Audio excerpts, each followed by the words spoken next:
Hello everyone, आप सभी का बहुत बहुत स्वागत है आपके अपने channel global studies with RK में, जहां आप इस चैनल से जुड़कर अपनी तैयारी को और बेहतर बना सकते हैं। चलिए आज की क्लास को शुरू करते हैं। आज हम रेलवे में आने वाले टॉप 40 प्रश्न को देखेंगे जो कि जीएस से संबंधित है। तो चलिए क्लास को शुरू करते हैं। हमारा पहला प्रश्न है, भारत की सबसे लंबी नदी कौन सी है? इस प्रश्न का सही जवाब होगा ऑप्शन बी, गंगा नदी। इसकी कुल लंबाई जो है वह 2525 किलोमीटर है, याद रखिएगा। अगले प्रश्न को देखते हैं। हमारा अगला प्रश्न है, हड़प्पा सभ्यता की खोज किसने की थी? इस प्रश्न का सही जवाब होगा ऑप्शन बी, दयाराम साहनी ने। 1921 ईस्वी में दयाराम साहनी ने हड़प्पा सभ्यता की खोज की थी, जबकि मोहनजोदड़ो की खोज 1922 में किया गया था राखालदास बनर्जी द्वारा। ठीक है, याद रखिएगा। अगले प्रश्न को देखते हैं। हमारा अगला प्रश्न है, स्वतंत्र भारत के पहले राष्ट्रपति कौन थे? इस प्रश्न का सही जवाब होगा option B, doctor Rajendra Prasad. इनका जन्म बिहार के जीरादेई नामक गांव में हुआ था, याद रखिएगा। और ये 1950 से लेकर 1962 तक भारत के राष्ट्रपति रहे थे। अगले प्रश्न को देखते हैं। हमारा अगला प्रश्न है, नोबेल पुरस्कार किस क्षेत्र में नहीं दिया जाता है? इस प्रश्न का सही जवाब होगा ऑप्शन सी, गणित में। गणित में नोबेल पुरस्कार नहीं दिया जाता है, जबकि साहित्य, भौतिकी और चिकित्सा क्षेत्र में नोबेल पुरस्कार दिया जाता है, याद रखिएगा। अगले प्रश्न को देखते हैं। हमारा अगला प्रश्न है, क्षेत्रफल की दृष्टि से भारत का सबसे बड़ा राज्य कौन सा है? इस प्रश्न का सही जवाब होगा ऑप्शन सी, राजस्थान। राजस्थान जो है क्षेत्रफल की दृष्टि से सबसे बड़ा राज्य है भारत का, जबकि दूसरे स्थान पर मध्य प्रदेश है और तीसरे पर महाराष्ट्र, याद रखिएगा। अगले प्रश्न को देखते हैं। हमारा अगला प्रश्न है, हवा महल कहाँ स्थित है? इस प्रश्न का सही जवाब होगा ऑप्शन ए, जयपुर में। जयपुर जो कि राजस्थान में पड़ता है, वहाँ हवा महल स्थित है, याद रखिएगा। अगले प्रश्न को देखते हैं। जयपुर को पिंक सिटी ऑफ इंडिया भी कहते हैं। अगले प्रश्न को देखते हैं। हमारा अगला प्रश्न है, भारत का राष्ट्रीय गीत किसने लिखा? इस प्रश्न का सही जवाब होगा ऑप्शन बी, बंकिम चंद्र चटर्जी ने। बंकिम चंद्र चटर्जी ने भारत का राष्ट्रीय गीत लिखा था। उन्होंने 1882 में आनंद मठ में इसे शामिल भी किया था।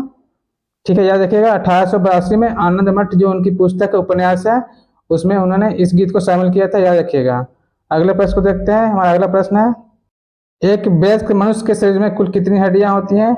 इस प्रश्न का सही जवाब होगा ऑप्शन ए, 206 हड्डियां होती है, याद रखिएगा। अगले प्रश्न को देखते हैं। हमारा अगला प्रश्न है, एलोरा की गुफाएं कहाँ स्थित है? इस प्रश्न का सही जवाब होगा ऑप्शन बी, महाराष्ट्र में। महाराष्ट्र में एलोरा की गुफाएं स्थित है। अगले प्रश्न को देखते हैं। हमारा अगला प्रश्न है, भारत में पहली बार रेल कब चली थी? इस प्रश्न का सही जवाब होगा ऑप्शन ए, 1853 ईस्वी में। 16 अप्रैल 1853 ईस्वी में बौरी बंदर से ठाणे के बीच चली थी, जो कि 34 किलोमीटर की कुल दूरी तय की थी इसने। ठीक है, याद रखिएगा। अगले प्रश्न को देखते हैं। हमारा अगला प्रश्न है, प्लासी का युद्ध कब हुआ था? इस प्रश्न का सही जवाब होगा ऑप्शन है 1757 ईस्वी में। प्लासी का युद्ध 23 जून 1757 ईस्वी को हुआ था, जिसमें बंगाल के नवाब सिराजुद्दौला और रॉबर्ट क्लाइव के बीच में हुआ था, जिसमें अंग्रेज विजयी हुए थे। अगले प्रश्न को देखते हैं। हमारा अगला प्रश्न है, विश्व का सबसे बड़ा महासागर कौन सा है? इस प्रश्न का सही जवाब होगा ऑप्शन सी, प्रशांत महासागर। प्रशांत महासागर विश्व का सबसे बड़ा महासागर है। इसमें सबसे बड़ी गहराई mariana गर्त की है, जो कि इस महासागर में पाई जाती है।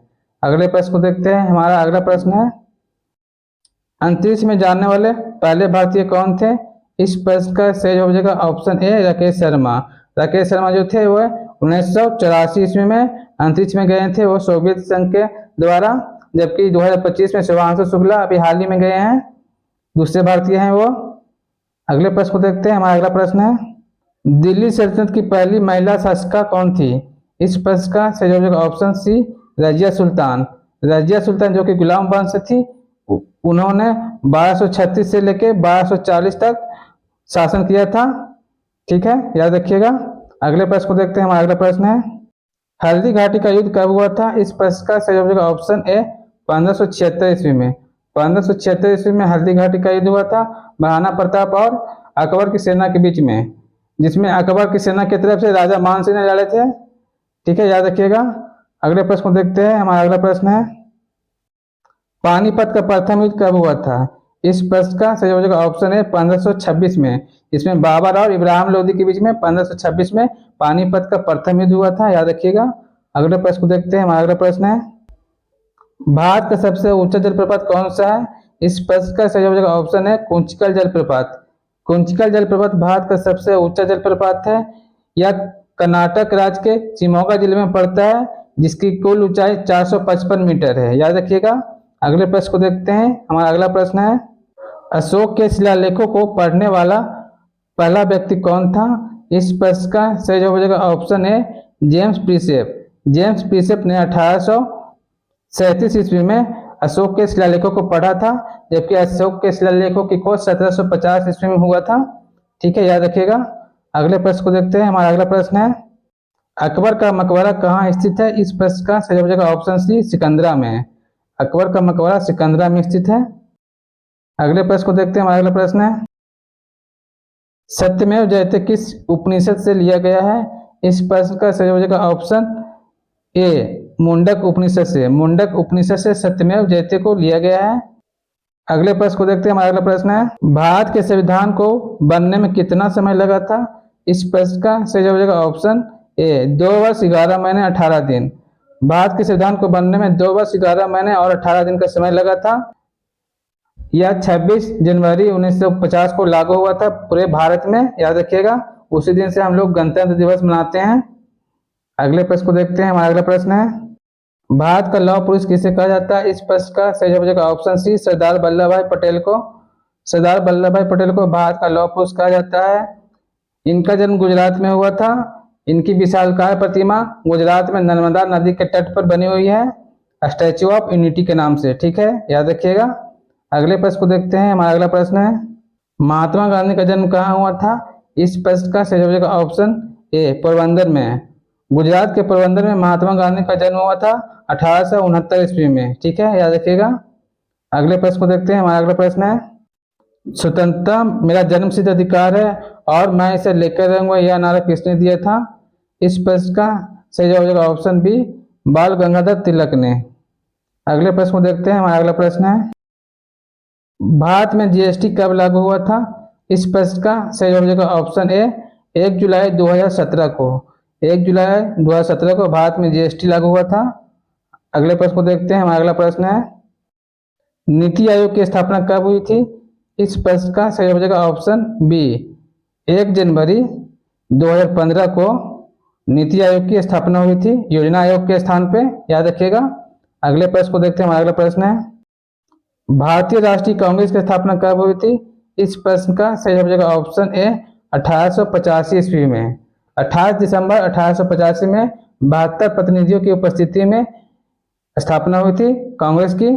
एयू द्वारा इनकी स्थापना हुई थी। बॉम्बे के गोकुलदास तेजपाल संस्कृति महाविद्यालय में हुआ था भारतीय राष्ट्रीय कांग्रेस की स्थापना। याद रखिएगा। अगले प्रश्न को देखते हैं। हमारा अगला प्रश्न है, सूर्य के सबसे नजदीक ग्रह कौन सा है? इस प्रश्न का सही जवाब हो जाएगा ऑप्शन डी बुध। सूर्य के सबसे नजदीक ग्रह बुध है, जबकि लाल ग्रह मंगल को बोलते हैं। ठीक है, याद रखिएगा। अगले प्रश्न को देखते हैं। हमारा अगला प्रश्न है, पृथ्वी को किस नाम से जाना जाता है? इस प्रश्न का सही जवाब हो जाएगा ऑप्शन बी नीला ग्रह के नाम से। पृथ्वी पर पानी ज्यादा है, इस कारण से पृथ्वी को नीला ग्रह के नाम से भी जाना जाता है। ठीक है, याद रखिएगा। अगले प्रश्न को देखते हैं। हमारा अगला प्रश्न है, सौरमंडल का सबसे बड़ा ग्रह कौन सा है? इस प्रश्न का सही जवाब हो जाएगा ऑप्शन बी बृहस्पति। जुपिटर जो है वह सौरमंडल का सबसे बड़ा ग्रह है। अगले प्रश्न को देखते हैं। हमारा अगला प्रश्न है, अंतर्राष्ट्रीय योग दिवस कब मनाया जाता है? इस प्रश्न का सही जवाब हो जाएगा ऑप्शन बी 21 जून को। 21 जून के पूरे विश्व में योग दिवस के रूप में मनाया जाता है। अगले प्रश्न को देखते हैं। हमारा अगला प्रश्न है, सिक्किम को पूर्ण राज्य का दर्जा किस वर्ष मिला था? इस प्रश्न का सही जवाब हो जाएगा ऑप्शन बी 1975 ईस्वी को। सिक्किम को पूर्ण राज्य का दर्जा 1975 ईस्वी को मिला था। अगले प्रश्न को देखते हैं। हमारा अगला प्रश्न है, शिमला समझौता कब हुआ था? इस प्रश्न का सही जवाब हो जाएगा ऑप्शन बी 1972 ईस्वी को। भारत के प्रधानमंत्री इंदिरा गांधी और पाकिस्तान के प्रधानमंत्री जुल्फिकार भुट्टो के बीच में हिमाचल प्रदेश के शिमला में 1972 ईस्वी में शिमला समझौता हुआ था। याद रखिएगा। अगले प्रश्न को देखते हैं। हमारा अगला प्रश्न है, भारत में श्वेत क्रांति के जनक कौन है? इस प्रश्न का सही जवाब हो जाएगा ऑप्शन बी वर्गीज कुरियन। भारत में श्वेत क्रांति के जनक वर्गीज कुरियन है। याद रखिएगा। अगले प्रश्न को देखते हैं। हमारा अगला प्रश्न है, भाखड़ा नांगल परियोजना किस नदी पर है? इस प्रश्न का सही जवाब हो जाएगा ऑप्शन ए सतलज नदी पर। भाखड़ा नांगल परियोजना सतलज नदी पर स्थित है। अगले प्रश्न को देखते हैं। हमारा अगला प्रश्न है भारत का सबसे बड़ा रेगिस्तान कौन सा है? इस प्रश्न का सही जवाब हो जाएगा ऑप्शन सी थार रेगिस्तान। थार रेगिस्तान जो है वह भारत का सबसे बड़ा रेगिस्तान है, जबकि सहारा रेगिस्तान पूरे वर्ल्ड का सबसे बड़ा रेगिस्तान है, याद रखिएगा। अगले प्रश्न को देखते हैं। हमारा अगला प्रश्न है गेटवे ऑफ इंडिया कहाँ स्थित है? इस प्रश्न का सही जवाब हो जाएगा ऑप्शन बी मुंबई में। गेटवे ऑफ इंडिया मुंबई में स्थित है। इसका निर्माण 1911 में ब्रिटिश सम्राट जॉर्ज पंचम और रानी मैरी की भारत यात्रा की याद में किया गया था, याद रखिएगा। अगले प्रश्न को देखते हैं। हमारा अगला प्रश्न है अजंता की गुफाएं किस राज्य में स्थित है? इस प्रश्न का सही हो जाएगा ऑप्शन है महाराष्ट्र में। अजंता की गुफाएं महाराष्ट्र में स्थित है। अगले प्रश्न को देखते हैं। हमारा अगला प्रश्न है भारत का सबसे पुराना वेद कौन सा है? इस प्रश्न का सही हो जाएगा ऑप्शन डी ऋग्वेद। ऋग्वेद जो है वह भारत का सबसे पुराना वेद है। अगले प्रश्न को देखते हैं। हमारा अगला प्रश्न है इंकलाब जिंदाबाद का नारा किसने दिया था? इस प्रश्न का सही जवाब हो जाएगा ऑप्शन ए भगत सिंह ने, जबकि करो या मारो का नारा महात्मा गांधी ने भी दिया था 1942 के भारत छोड़ो आंदोलन में, याद रखिएगा। इसी के साथ आज का सेशन समाप्त होता है। मिलते हैं अगले सेशन में नए प्रश्नों के साथ। धन्यवाद।